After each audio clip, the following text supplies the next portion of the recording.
Alors, je me présente, Thomas Rossi, donc j'ai l'honneur d'être le président de Pour-Parler, donc la tribune étudiante de Schema. On a l'honneur de vous recevoir. Briac et Aude, mes deux camarades, vont vous poser des questions, mais avant de vous laisser entre leurs mains, je vais me permettre de rappeler un peu votre biographie et ce que vous avez pu faire jusque-là. Alors, Jacques Attali, qui est docteur d'État en sciences économiques? Vous êtes diplômé de Polytechnique, major de la promo de 1960. Vous êtes également diplômé de l'École des Mines, de l'Institut d'études politiques, de l'École nationale d'administration. Mais arrêtons-nous dans l'énonciation de vos diplômes, sinon nous n'aurons pas le temps pour la conférence. Jacques Attali, vous êtes professeur, écrivain, conseiller d'État honoraire. Vous goûtez également à la politique en étant conseiller spécial au président de la République, François Mitterrand. Vous êtes aussi fondateur et premier président de la Banque européenne pour la reconstruction et le développement à Londres. Vous êtes aujourd'hui président de A&A, Attali Associés, une société internationale de conseil spécialisée dans les nouvelles technologies. Vous êtes également président de Planet Finance, organisation spécialisée dans le développement de la microfinance dans plus de 80 pays. C'est la plus importante institution mondiale de soutien dans ce domaine. Vous fondez Action contre la faim, lancez le programme européen Eureka, vaste programme sur les nouvelles technologies qui a donné entre autres naissance au MP3. Vous avez ensuite été conseiller au secrétariat général des Nations Unies sur les risques de prolifération du nucléaire. Côté presse, vous êtes éditorialiste chez Les Échos, après avoir été pendant plus de 20 ans à l'Express. Vous êtes auteur de plus de 80 livres, notamment votre dernier essai, L'économie de la vie, publié chez Fayard cette année. Ces livres sont traduits dans plus de 20 langues, diffusés à plus de 9 millions d'exemplaires dans le monde. Cela comprend des essais, des biographies, des romans, des contes pour enfants et même des pièces de théâtre. Vous avez été désigné comme l'un des 3 plus influents intellectuels français et l'un des 100 plus influents intellectuels dans le monde. On peut donc dire que tout le monde vous connaît.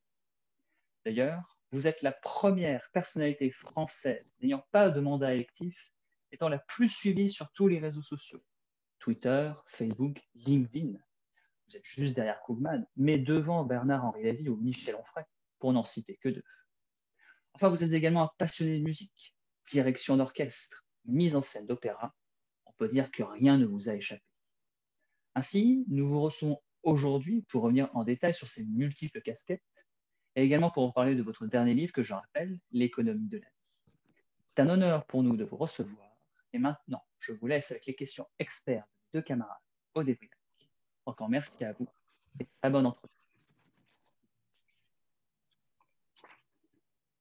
Monsieur Attali, bonjour. Je serai donc votre interlocutrice pour les questions. Et je me permets de commencer directement avec une question dans le vif du sujet.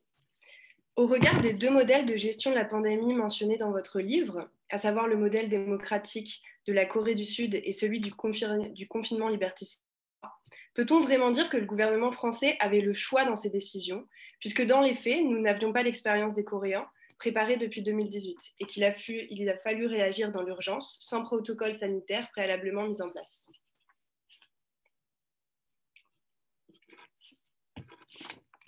Je crois qu'on ne vous entend pas. Si vous me censurez, c'est pas bien. Voilà, on vous entend. Les Français sont dans le même sac que le reste du monde occidental. Nous avions parfaitement le choix. Si nous avions regardé, quand je dis nous, c'est à la fois les gouvernements, les médias, les observateurs, l'OMS aussi. Si au lieu d'être fascinés par ce qui se passait en Chine, on regardait où a commencé la pandémie, beaucoup ont cru que puisque ça avait commencé là, ils étaient en avance, donc c'était eux qui avaient le lead sur la bonne façon de faire. Si on avait regardé juste à côté ce qui se passait en Corée du Sud et ce qui se passait dans quelques autres pays comme Singapour, Hong Kong ou Taïwan, on aurait pris une toute autre stratégie. Est-ce qu'elle était faisable tout de suite?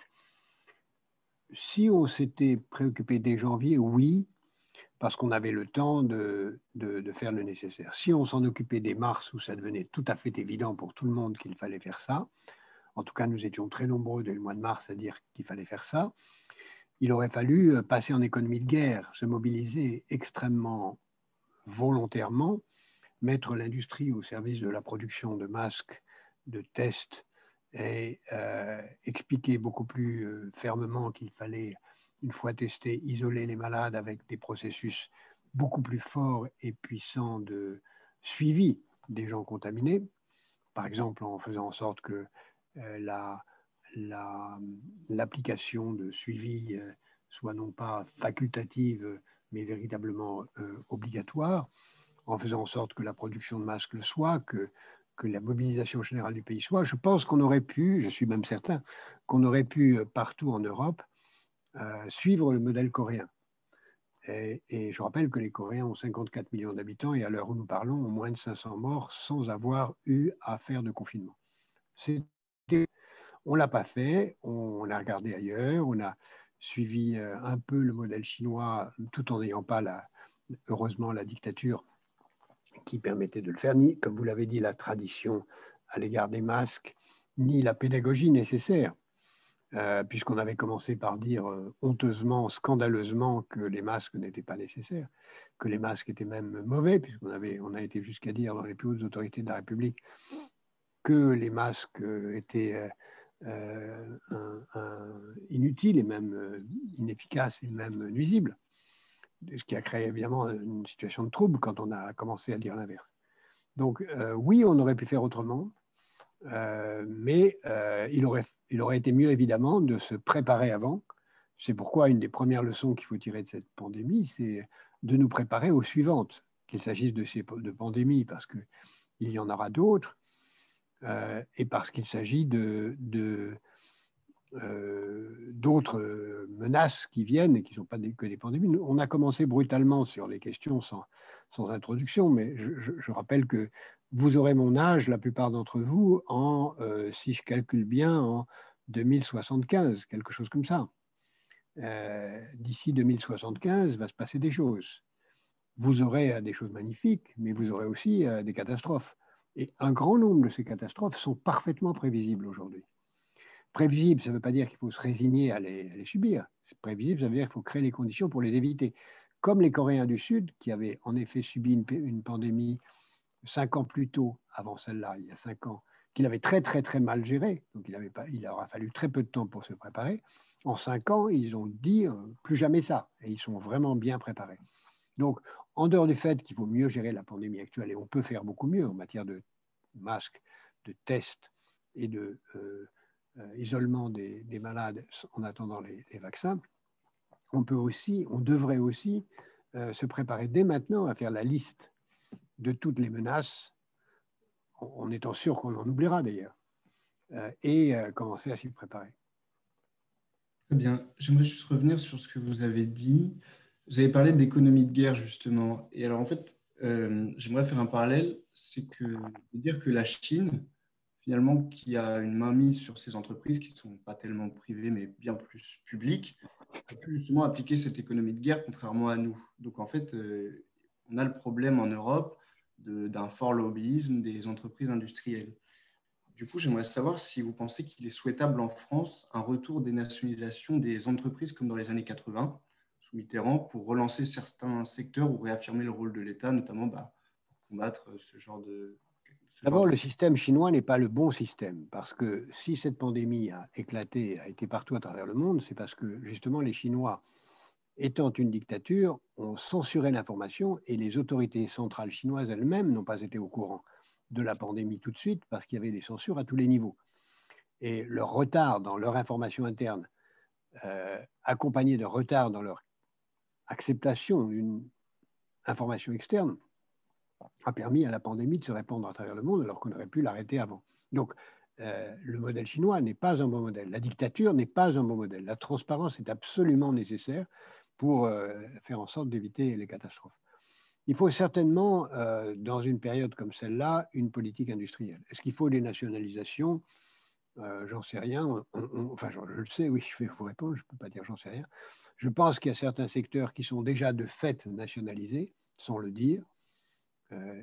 Airbus est de fait nationalisé, Air France est de nouveau nationalisé, les aéroports de Paris le sont, beaucoup d'entreprises automobiles le sont. Il y a beaucoup d'entreprises qui sont tenues à bout de bras et par des prêts qui ne rembourseront jamais et que l'État en fait a mis, à juste titre dans la plupart des cas, pour permettre à ces entreprises de passer une période difficile. Donc, beaucoup d'entreprises ont été nationalisées. Ce que je reproche à la situation actuelle, c'est que ces nationalisations, ou ces quasi-nationalisations, ou ces presque nationalisations ne s'accompagnent pas d'une vision stratégique sur ce qu'il faut faire. Par exemple, pour l'industrie aéronautique, on finance à l'infini, tout en n'osant pas dire que l'industrie aéronautique ne redémarrera pas de la même façon dans les 10 ans qui viennent, que l'industrie textile ne redémarrera pas de la même façon dans les 10 ans qui viennent. Il faudra tout changer. C'est pourquoi je pense qu'il faut avoir une politique industrielle qui n'exige pas nécessairement une nationalisation, mais qui exige de la part de l'État, et idéalement mieux au niveau européen, une vision globale et une capacité à désigner des secteurs prioritaires, ce que j'appelle l'économie de la vie, qui sont les secteurs dans lesquels, de mon point de vue, il est crucial, important, nécessaire d'investir maintenant. Et justement, pour rebondir sur l'économie de la vie, je me demandais, et on se demande avec les étudiants, en fait, comment convaincre les entreprises d'adopter une économie au service d'un progrès positif?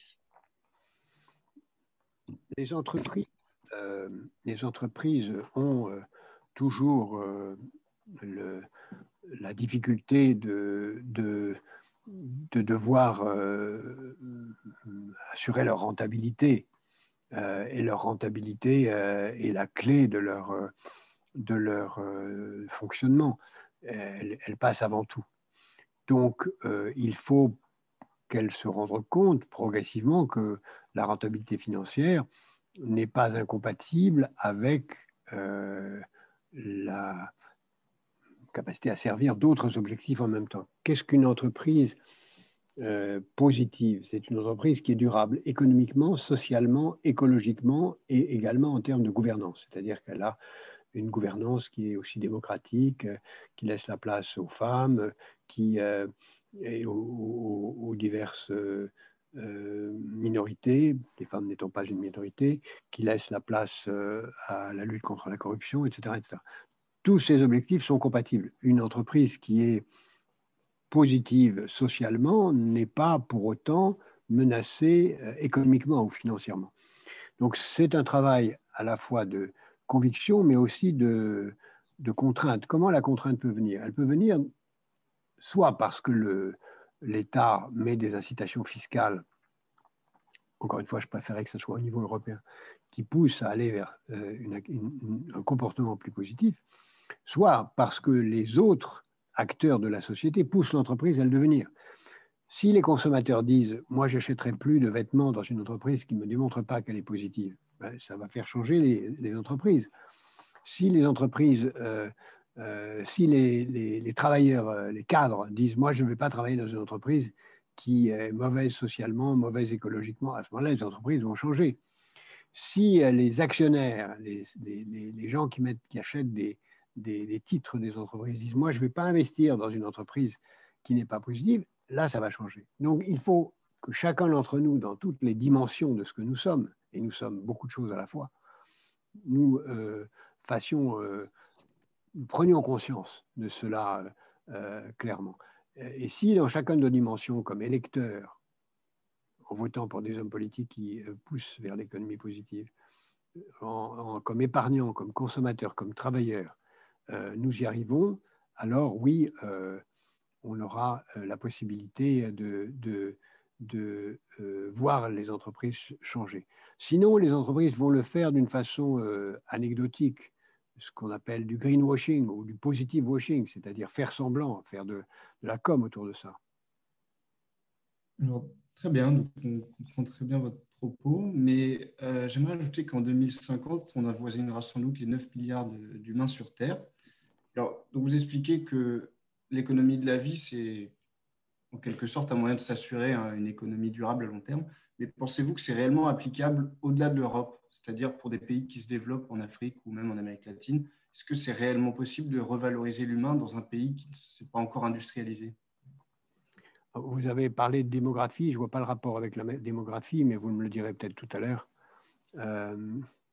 Oui, c'est tout à fait possible. La fondation que je préside, Positive Planète, nous aidons beaucoup d'entreprises, beaucoup de pays à devenir plus positifs, c'est-à-dire à travailler dans l'intérêt des générations futures. Et on voit cela dans beaucoup de pays du Sud, en particulier en Afrique, la prise de conscience de la nécessité de ne pas gaspiller, économiser l'énergie, etc. On le voit. On ne peut pas dire que ça soit général, non, bien sûr. Ils font avec ce qu'ils ont et c'est très difficile. Mais on ne peut pas exclure que que les pays du Sud puissent passer dans une économie positive, c'est-à-dire au service des générations futures, avant certains pays du Nord. Ils sont passés par le téléphone mobile, sont passés par le téléphone fixe.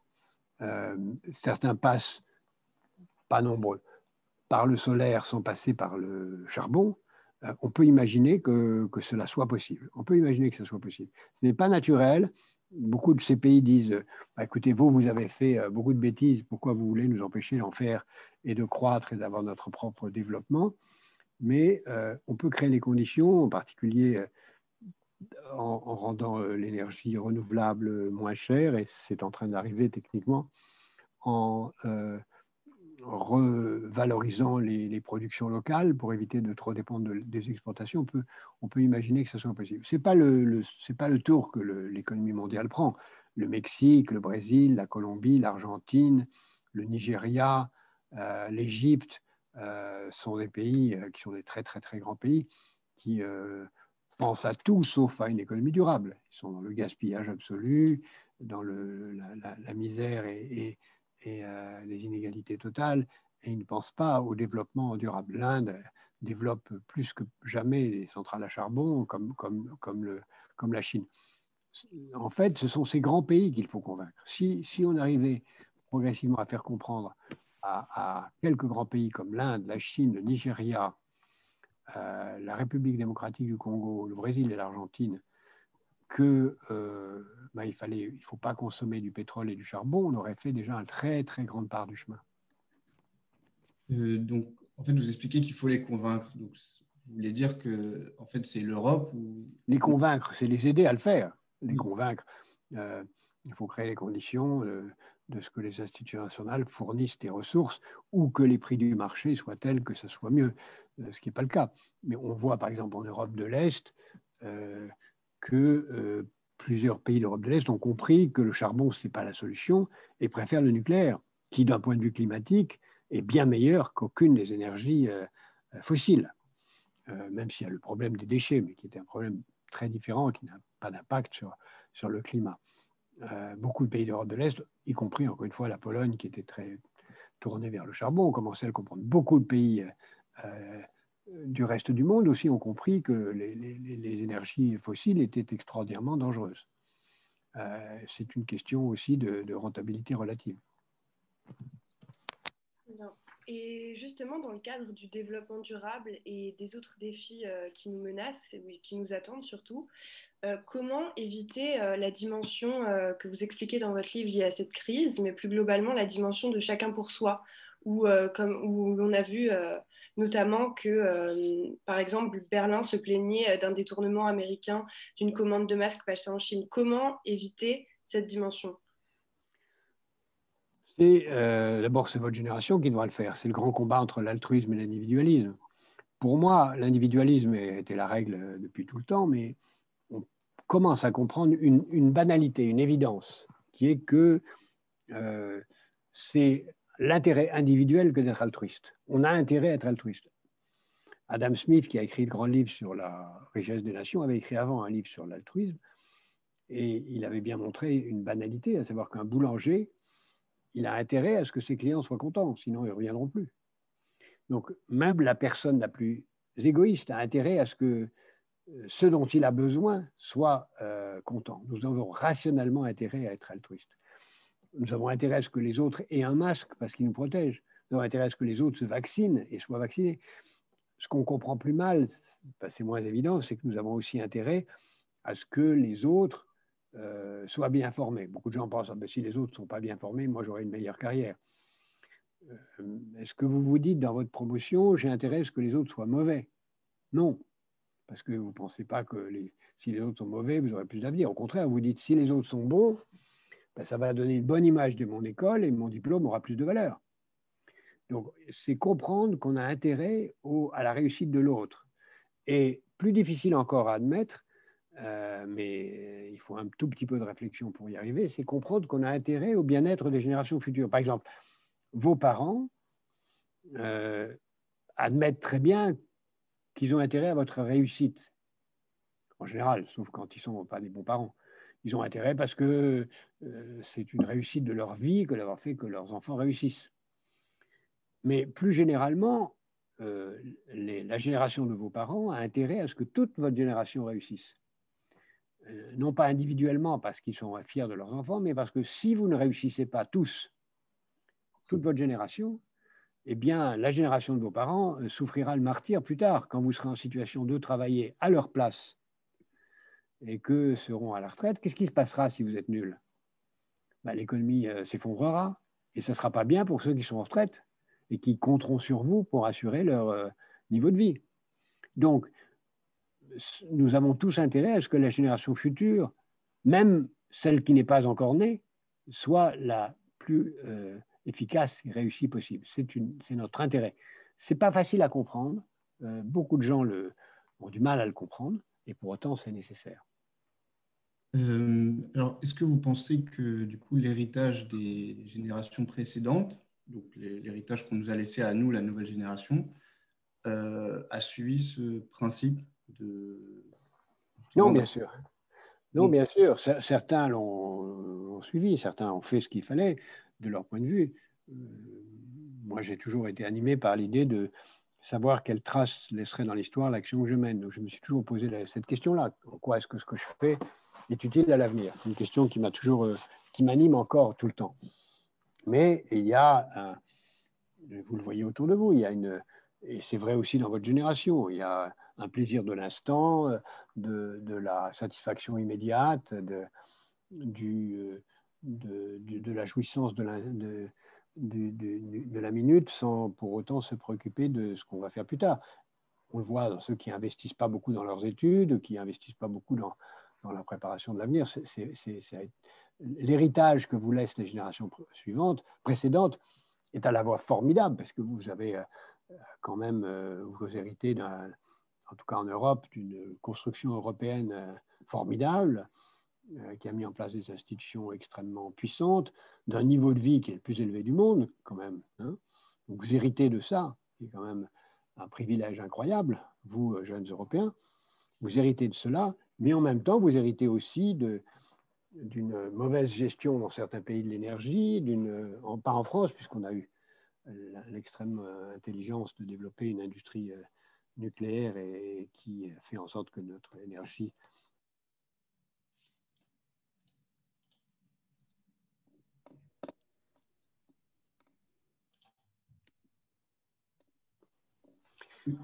nous avons intérêt à ce développement.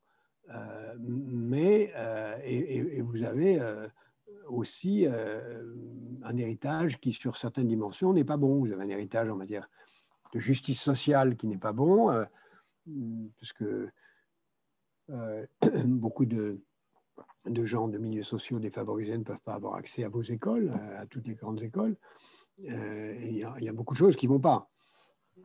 Donc, tout n'est pas raté, mais malgré tout, ça aurait pu être beaucoup mieux. D'ailleurs, ma fondation, enfin la fondation que je préside, ce n'est pas spécialement la mienne, la fondation que je préside, Positive Planète, nous mesurons depuis 8 ans maintenant en quoi les pays sont positifs, en quoi les pays travaillent dans l'intérêt des générations futures. Et on s'aperçoit que la France n'est pas spécialement bien classée. Elle est au milieu des 40 pays de l'OCDE. Les meilleurs sont les pays d'Europe du Nord, qui de loin sont ceux qui aident mieux à la préparation de l'avenir. Et justement, concernant notre génération future, on peut voir qu'elle évolue particulièrement avec un essor du digital, mais il serait intéressant de rebondir sur quels seraient les risques potentiels en fait, du digital et de ce qu'il engendre actuellement. Le digital, ce n'est pas nouveau. Hein. Le premier ordinateur individuel, c'est 1980. Internet, c'est 1989. Donc, franchement, le digital, c'est tout sauf nouveau. Si vous voulez vraiment parler de nouveau, il il faut parler de biotechnologie, de nanotechnologie, de biomimétisme, tout ce qui seront les sciences les neurosciences, tout ce qui va venir plus tard. Le digital, c'est la banalité d'aujourd'hui. Ça a pris beaucoup d'ampleur, donc justement parce que ça existe depuis 40 ans. Et c'est vrai que, en particulier par l'intelligence artificielle et les réseaux sociaux, ça prend une ampleur absolument faramineuse qui va encore plus envahir. Ce n'est pas nouveau, mais ça va devenir de plus en plus énorme. En particulier par l'intelligence artificielle, par le virtuel, par toute une série d'évolutions extraordinaires qui viennent dans la continuité de ce qui existe. Il faut arriver à le maîtriser. Il faut surtout arriver à faire en sorte que ce soit des outils d'action et pas seulement des outils de distraction. Le grand danger d'aujourd'hui, c'est que nous sommes dans des sociétés où la distraction a pris le pas sur tout. Il n'y a aucune concentration sur rien, il n'y a pas de goût de l'effort, mais par contre, on adore se distraire.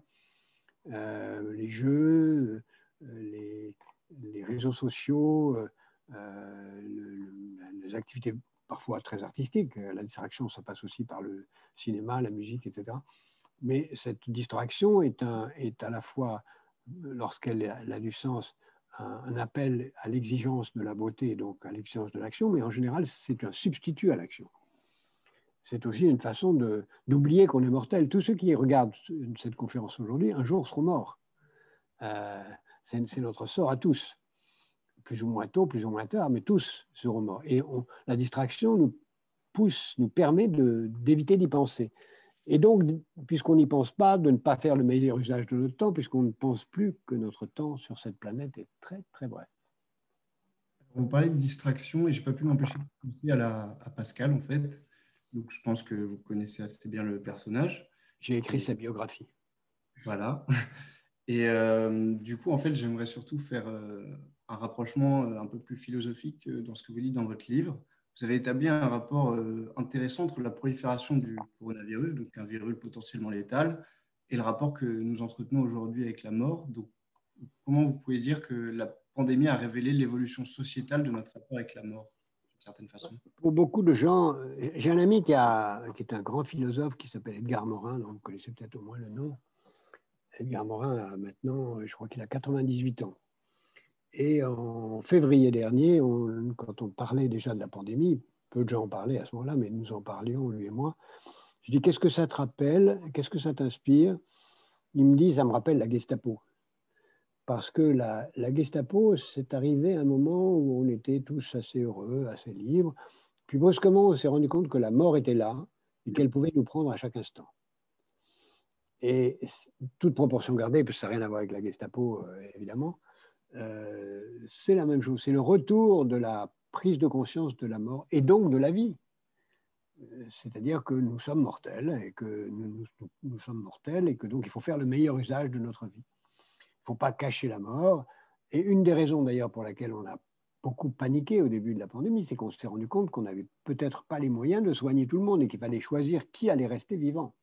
Heureusement, ce n'est pas encore le cas, mais si on confine, c'est bien pour ça. On confine pour ne pas dépasser le nombre de lits disponibles et de matériel médical disponible pour ne pas avoir à choisir qui on va soigner.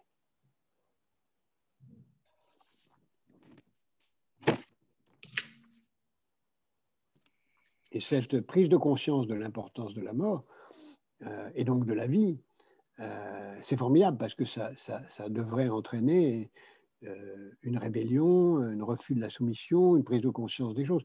Le confinement que vous vivez chacun de votre façon, que nous vivons chacun de notre façon, c'est aussi une façon de prendre conscience de la valeur du temps, de l'importance de faire du temps la meilleure chose possible, de ne pas traîner, d'en prendre conscience et de se poser aussi une question que vous devez vous poser à votre âge plus qu'à d'autres. Qu'est-ce que je vais faire de ma vie? Chose que vous pourriez être tenté d'oublier quand vous êtes des étudiants dans des années normales. Il faut prendre le meilleur de cette situation.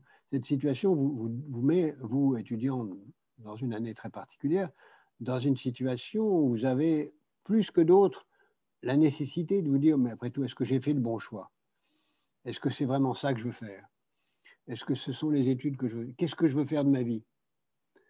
C'est un moment de pause volontaire que vous pouvez utiliser à traîner sur le canapé en regardant Netflix, ou aussi à vous poser la question de savoir quel choix vous allez faire de votre vie personnelle, votre vie sentimentale, votre vie amicale, votre vie professionnelle. Le confinement est une occasion qu'il ne faut pas laisser passer de réfléchir à ce qu'on est et ce qu'on veut être. Donc, est-ce que vous pensez qu'en fait, la pandémie est un bon moyen plus ou moins un retour à la réalité par rapport à l'insouciance qu'on a eue depuis les années 80 vis-à-vis de la mort? C'est pas seulement depuis les années 80, c'est de tout temps. La distraction a été une façon d'oublier le temps qui passe. Même si, encore une fois, il y a dans la distraction une dimension artistique, évidemment tout à fait majeure, qu'il ne faut pas aller au spectacle, faire de la musique, peindre, écrire, lire des livres, c'est pas du temps perdu.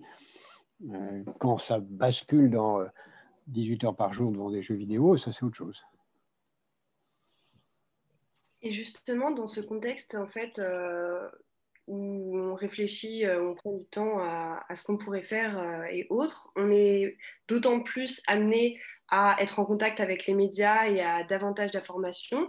Et je voudrais rebondir sur ce que vous commentez sur notamment les idées complotistes, puisque à travers, vous insistez sur la prolifération d'idées complotistes à travers cette crise et en fait comment les déconstruire. Et si on peut citer également le documentaire Hold Up qui est sorti récemment, est-ce qu'on pourrait dire qu'il défend une cause légitime ou... Alors, le complotisme, ça existe de tout le temps et c'est vrai que j'ai consacré mon éditorial des Échos cette semaine à cette question.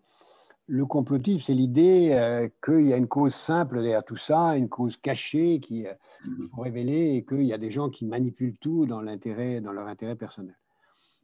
Ça existe depuis tout le temps.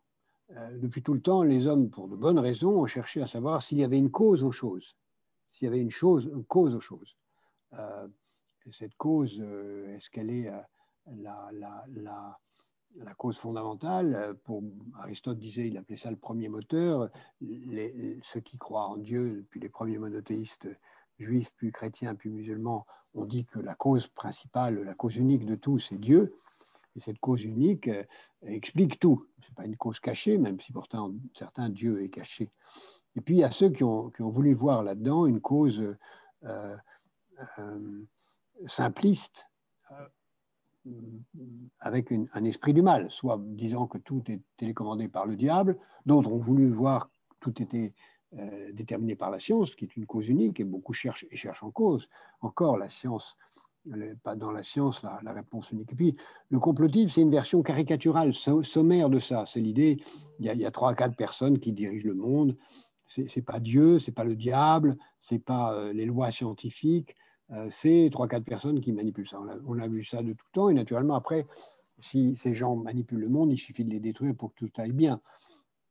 Ce qui se passe aujourd'hui, c'est que ces thèses qui existent de tout temps, dont on a vu plusieurs manifestations, récemment, il y a eu cette secte, ou quasi-secte, qui est apparue aux États-Unis sous le nom de QAnon, où un soi-disant expert, un individu caché dans l'administration américaine, a révélé que le Parti démocrate était un parti de pédophiles, cannibales, mangeurs d'enfants, qui se nourrissait des enfants pour assurer son pouvoir, au point que ça a pris tellement d'importance qu'il y a même des élus au Congrès qui sont partisans de ces thèses, etc. Donc il y a grâce ou à cause des réseaux sociaux, des choses qui prennent de l'importance.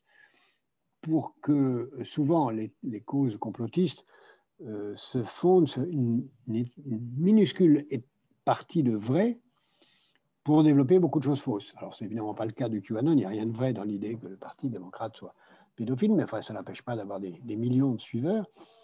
Dans le documentaire dont vous me parlez, que je n'ai pas vu, mais on me dit qu'il y a une petite partie d'évidence, comme par exemple le fait que j'ai signalé tout à l'heure que le gouvernement et les gouvernements européens ont caché ou fait comme si les masques étaient inutiles parce qu'en fait, ils n'en avaient pas, ce que tout le monde reconnaît, qui n'a rien à voir avec une complotisme, pour ensuite en déduire, me dit-on, parce que encore une fois, je n'ai pas vu le film, qu'il y a un complot pour faire en sorte que l'humanité soit en partie détruite par le virus et imposer un gouvernement mondial à l'humanité. On me prête d'ailleurs le fait d'être un des acteurs de cette manipulation ou de ce complot. Voilà. Bon, les bras en tombent de bêtises, et pour autant, ça existe, ça circule, c'est entendu. Et comme les réseaux sociaux sont une sorte de... Quand c'est apparu il y a très longtemps, il y a plusieurs décennies, j'avais comparé cela à la découverte d'un nouveau continent. Les réseaux sociaux, c'est comme un nouveau continent. Mais un nouveau continent, comme on l'a vu avec les États-Unis, quand les Européens y sont arrivés, c'est d'abord un lieu sans loi. Et c'est ce qui se passe aujourd'hui sur les réseaux sociaux. Il n'y a pas de loi. Alors que si vous voulez publier dans un journal une menace de mort, disant si tu continues comme ça, je vais te tuer, ou de toute façon, je vais venir te tuer, vous ne pouvez pas. Vous allez en prison immédiatement. Par contre, sur les réseaux sociaux, vous pouvez. D'abord parce qu'aux États-Unis, il y a la loi de la liberté d'expression qui va jusqu'au droit de dire ce qu'on veut, y compris de menacer. Et comme les réseaux sociaux sont sans frontières, ben, vous n'avez pas de police mondiale, vous n'avez pas de justice mondiale, vous n'avez pas de règles mondiales qui permet d'empêcher qu'on puisse dire Mademoiselle Fagnaise ou Monsieur Durand-Smet, vous êtes des ennemis de l'humanité et on va venir vous tuer. D'ailleurs, je donne à la cantonade votre adresse et votre photo et attendez-vous à ce qu'un tueur vienne chez vous demain matin. Ça, personne peut m'interdire de le faire, même si en France c'est complètement illégal. Mais si vous le faites aux Philippines ou aux Maldives ou en Malaisie, on peut le faire sans contrôle. Voilà ce qui aujourd'hui est en question, c'est qu'il va falloir mettre de l'ordre là-dedans et considérer une chose simple, c'est que tout ce qui est interdit offline doit être interdit online. Tout ce qui est interdit à la radio, à la télévision et sur papier devrait être interdit dans les réseaux sociaux. Il faudrait encore en avoir les moyens. Et évidemment, aujourd'hui, il n'y a pas de moyens de police qu'on pourrait appeler de la censure, mais après tout, la lutte contre la diffamation, c'est de la censure, doit censurer des gens qui diffament, et c'est conforme aux règles de la démocratie. Ça n'est pas possible aujourd'hui. Très bien. Alors, j'aimerais juste revenir une dernière fois sur votre livre, parce qu'il ne nous reste plus beaucoup de temps. Oui, je dois vous laisser dans 10 minutes maximum. D'accord, très bien. Donc, je vais faire assez vite. Vous expliquez que la plupart des enjeux donc, sociaux, économiques, politiques et écologiques sont plus ou moins liés, comme le fait que la pandémie ait engendré une crise des démocraties, mais alors même que cette pandémie est le fruit d'une occultation politique du problème écologique, si vous arrivez à me suivre. Considérez-vous qu'il y a une convergence des menaces qui s'auto-entretient et qui se renforce? La pandémie n'a pas beaucoup de choses à voir avec l'enjeu climatique. Elle a chose à voir avec l'hygiène qui manquait dans le marché de gros en Chine. Et il est vrai que l'augmentation de la température pourrait à l'avenir être un facteur aggravant des pandémies en conduisant la possibilité d'entretenir la survie des virus, des moustiques qui les transmettent, ce qui n'est pas le cas dans cette pandémie-là, mais qui pourrait l'être dans les suivantes, ou dans certaines suivantes. Donc il est clair que le réchauffement climatique, et j'en parle dans mon livre, il y a un effet d'auto-entretien réciproque entre la crise climatique et la pandémie qui est à venir. Mais ce n'est pas le cas aujourd'hui. Donc si on veut lutter contre la pandémie, il faut lutter contre la pandémie, pas contre le réchauffement climatique. C'est pourquoi d'ailleurs je suis un peu surpris de voir qu'il y ait tellement d'insistance aujourd'hui sur le climat, qui est un enjeu absolument majeur, mais on va dépenser beaucoup plus d'argent sur le climat que sur l'hygiène, ou que sur les hôpitaux, ou le personnel médical, ou l'éducation, qui sont des enjeux majeurs. Pensez que dans la pandémie actuelle, il y a 500 millions d'enfants qui ne vont plus à l'école. Ça, c'est une perte immense pour l'humanité. Et c'est ça contre quoi il faut lutter de toute urgence, si on ne veut pas justement que ces 500 millions d'enfants devenus des adultes ne soient pas capables de prendre à leur charge une partie du fardeau de la gestion des 9 milliards d'habitants dont vous parlez. Puisqu'il ne nous reste plus beaucoup de temps, je vous propose de prendre tout de suite des questions qu'on a récoltées via un Google Form. Ouais, j'ai 5 minutes encore. Voilà. D'accord, je vais prendre le relais. Une question de Ina qui nous dit: la mise en place de l'économie de la vie en France est-elle viable dans un monde dominé par l'économie de marché? Ne risque-t-on pas d'y perdre au change, de perdre en croissance, par exemple, si nous sommes les seuls à appliquer ce modèle? Non, pas du tout, je ne crois pas, parce que l'économie de la vie, et comme j'essaie de le démontrer dans mon livre, est parfaitement rentable. L'économie de la santé, c'est rentable, ça crée beaucoup de croissance. L'économie de l'éducation aussi. Les grands secteurs de l'économie de la vie qui sont l'agriculture, la biologie, l'industrie agroalimentaire, la distribution, le digital, l'énergie propre, le logement durable, etc., sont des secteurs extrêmement durables, extrêmement rentables et qui peuvent fonder une croissance, d'autant plus qu'ils correspondent à des besoins solvables. On a besoin aujourd'hui de plus en plus de médecins, d'équipements médicaux, de médicaments. On a besoin de plus en plus, on aura besoin de plus en plus de digital. Tous les secteurs de l'économie de la vie correspondent justement à des secteurs dont on manque et qui seront des grands secteurs de croissance de demain. Très bien. Mamoun nous demande aussi comment espérer une sortie positive de cette crise alors que la santé mentale des Français se dégrade et que les petits commerçants sont au plus mal. Oui, ça c'est très important. Cette crise se terminera. On aura un vaccin au courant de l'année prochaine, un ou plusieurs, il y en a 3, 4, 5, donc elle se terminera. Donc il faut à tout prix créer les conditions pour faire en sorte que les gens qui sont en situation très difficile, les petits commerçants, les travailleurs individuels, les étudiants, soient rassurés. Donc il faut à tout prix leur donner les moyens de vivre. Et moi, je plaide pour que ceux qui ont les moyens payent plus d'impôts. Et moi, je serais ravi de payer plus d'impôts pour ça, pour que ceux qui sont aujourd'hui en situation d'incertitude, je rejoins aussi à la question précédente, retrouvent de la certitude en étant rassurés. Ne vous inquiétez pas, même si la situation est difficile, on va vous aider pendant le temps qu'il faut pour créer les conditions de passer cette étape. La pandémie n'est pas infinie, elle va cesser. Et il faut simplement serrer les dents et donner à tous les moyens de tenir et en même temps de réfléchir à une adaptation de leurs activités. Merci beaucoup à tous. Merci, monsieur. Je vous remercie d'être venu. Et à bientôt. Travaillez bien. Merci beaucoup pour votre présence. Au revoir. Au revoir, monsieur.